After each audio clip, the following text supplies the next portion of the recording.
ఫుల్గా ఆకలి వేసేస్తుంది. అన్నం లేదు, అయిపోయింది. ఈవినింగ్ ఎంత అవుతుందంటే 4 అవుతుంది. ఏం చేస్తా, ఒక ఆనియన్ కట్ చేసి సన్నగా తగ్గిస్తా.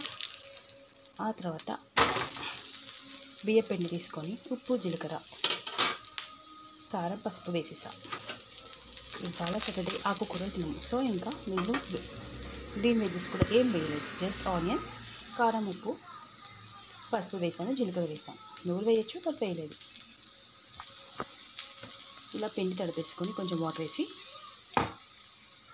ఆనియన్ ఏమంటారు, రొట్టె అంటారు దీన్ని, నాకు తెలిసి ఇది సర్వపిండి. అంటే గిన్నెకి పెడతారు, నేను పెంక మీద పెట్టేసాను అంతే. Onion sarvapindi is ready. వచ్చిందా? ఒక లైక్ చేయండి, షేర్ చేయండి, సబ్స్క్రైబ్ చేయండి. ఆకలిస్తున్న మీకు కూడా చేసుకుని తినేసేయండి. చాలా simple and easy. Thank you for watching.